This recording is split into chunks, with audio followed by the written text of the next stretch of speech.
जय श्री राम। भारत स्वाधीनता संग्राम मुख्य कारण गुड़िक कौन कौन जोटा कि आमको इंडिपेंडेंस मिलता।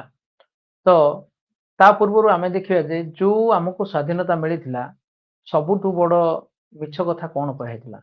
प्रथम हूँ आम देखा गांधीजी गोटे तो हूँ कि दे दी हमें आजादी बिना खड़क बिना जाल साबरमती के संत तूने कर दिया कमाल। माने महात्मा गांधी अहिंसा नीति जोगु बिना बिना खड़क बिना को तलवार जोगु आमको भारत स्वाधीनता मिलता। माने ब्रिटिश माने आमको छाड़ी जाइथिले बिना युद्ध करिकी। तो ये जो नेरेटिव आमर गढ़ा जाइथिला एटा केते सत और केते मिछ कहीं आमको आज देखिया पड़ो जे को कारण को विषय जोगु भारत को इंग्रेज माने छाड़ी चली जाइथिले। सेति भितरो इंपोर्टेंट फैक्टर होची क्लेमेंट एटली आउ चक्रवर्ती स्टोरी। क्लेमेंट एटली होचंती जे कि माने जेतेबेले भारत स्वाधीनता हैला बा स्वाधीनता दिया गला से समय रे सीए प्राइम मिनिस्टर थिले। कोठर प्राइम मिनिस्टर थिले ना ब्रिटिश रो प्राइम मिनिस्टर थिले क्लेमेंट एटली। तो सी जेतेबेले 1956 मसिया रे भारत को आसिले आउ बंगाल को आसिले से समय रे से हमरो जस्टिस थिले पीवी चक्रवर्ती। पीवी चक्रवर्ती तांकू पचारिले जे तमे काहे कि इंडिया को छाड़देल जेहेतु कि क्विट इंडिया मूवमेंट तो पूरा स्लो हो जाइतला आउ से समय रे तमे काहे कि इंडिया छाड़िया को ये कलो। तो सेते बेले सी आंसर देइथिले जे बिकॉज ऑफ सुभाष चंद्र बोस माने सुभाष चंद्र बोस को जोगु ही सी भारत को छाड़िया पई बोली प्लान करथिले। तार कौन कौन कारण आउ से पचार महात्मा गांधी जो क्विट इंडिया मूवमेंट चलता महात्मा गांधी केते अवदान थिला हमर भारत स्वाधीनता संग्राम रे सी कहिथिले जे मिनिमल जोटे कि बहुत कम परिमाण बहुत कम तांकर अवदान थिला जोटे कि सी क्लेमेंट इटली हमर जो कोलकाता रो जो गवर्नर थिले तांकू सी कहिथिले।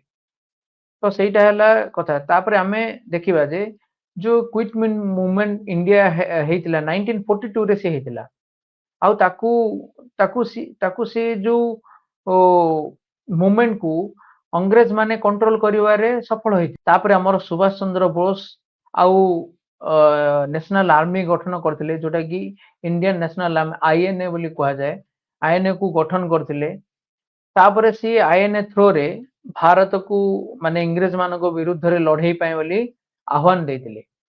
ता पर कौन है जिते सुभाष चंद्र बोस माने जो डेथ है कहते आईएनए जो आमर जो केत जन थिले सुबह आईएनए रो लोक माने थिले सेमानंकु ट्रायल करागला माने ब्रिटिश द्वारा कैप्चर करा जाय कि रेड फोर्ट इंडिया रे तांकु ट्रायल कराहला। तो सेई भितरे तीनटा इंपोर्टेंट चेहरा होची शाहनवाज खान प्रेम कुमार सहगल एंड गुरबख्श सिंह ढिल्लों।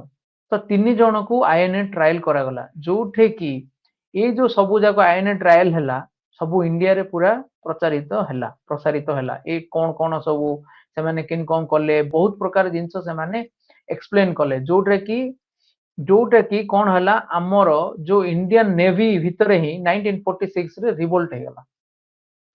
माने जो बंधुक कि इंग्रेज मानक पई उठा जाउथला से बंधुकटा इंग्रेज मानक विरुद्ध रे उठिला। एटा आपण देखि पारुथुए रॉयल इंडियन नेवी अपराइजिंग माने नेवी रे ही रिवोल्ट हेगला माने 1946 रे।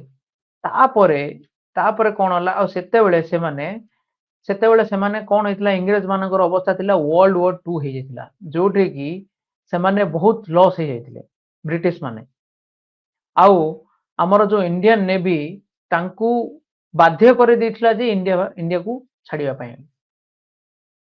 तो ए जो जिनसा को हेची सेटे कि ब्रिटिश मानको बाध्य कराइथिला जे से माने इंडिया छाड़ी जिया पई मेनली अस्त्र द्वारा ही से माने जिया पई बाध्य होले नहल तो से सब बेले थांदे।